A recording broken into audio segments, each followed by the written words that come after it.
place after, much after, in fact, during the Narasimha Rao period, when Tarapura Committee, etc. was set up, these regulations have been intelligently used. Earlier on, it was a sledgehammer set of regulations when we had socialism.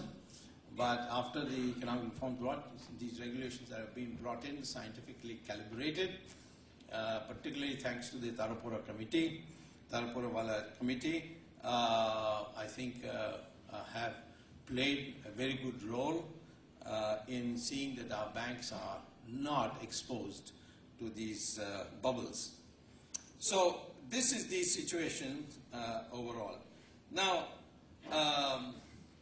nevertheless, as far as the American-induced crisis is concerned, the damage to both our economies, China and India, is manageable. In India, we would not have had anything at all worth speaking about. Of course, those other things of falling in demand and exports, etc., would be there. But those are manageable. The unmanageable part is the sharp decline in foreign exchange reserves and the infusion of money from abroad, which had got our stock market used to huge highs. I think they crossed what, 20,000, 22,000. It's a pure rigged operation.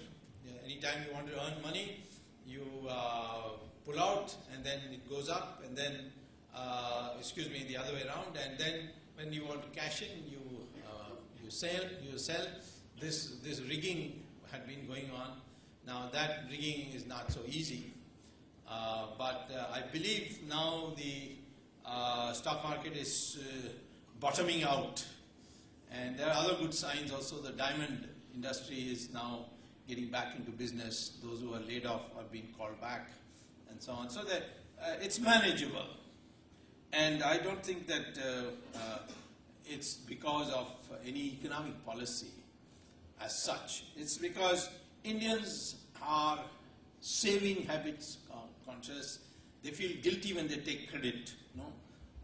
There's a psychological barrier to a credit spree, living beyond your means. The Indians save a large amount of their incomes, and this saving habit, which is there in China too, of the households, is being a cushion against of people going into bankruptcy. In China, in America, the rate of savings is minus the pension funds contribution is negative. So if you are unable to pay, you just can't dip into your savings.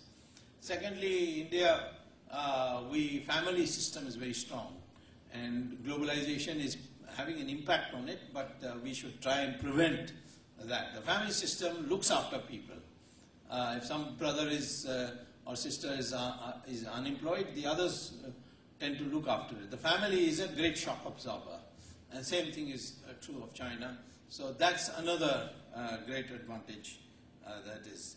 The third, as I mentioned already, banks are subject to regulations, and these regulations have mattered.